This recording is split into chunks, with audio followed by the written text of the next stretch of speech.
আজকে সারাদিন আমরা মুন্সিগঞ্জে ঘুরে বেড়াবো। উদীয়মান সোনালী সূর্য জানান দিচ্ছে নতুন একদিনে। এই সেই সিরাজদি খান বাজার। একজন দোকানি ক্যামেরা বিসমিল্লাহির রহমানির রহিম। আমাদের শেষদি খান ভালুর মাঠ, এখানে তয় তরকারি, উন্নত মানের তয় তরকারি পাওয়া যায়। জায়গাতে বাবা আর আমি আচ্ছা আচ্ছা 75 বছর বলছে। 75 বছর ধরে কি সুপারি বিক্রি করেন? হ্যাঁ, ইনশাল্লাহ। এই বড় পাঙ্গাস বিক্রি করি 200 টাকা কেজি, তেলাপিয়া 220 টাকা কেজি। আপনার এই বাজারে আসলে আপনারা পেয়ে যাবেন চারকোনা পরোটা। এই হচ্ছে সেই বিখ্যাত বাতাসা।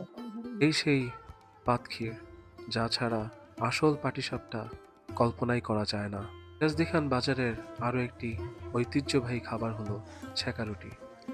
এটি একটি বিশেষ কায়দায় বানানো পরোটা, যেটি বানানোর পর একটি বিশেষ কায়দায় বাড়ি মারা হয়।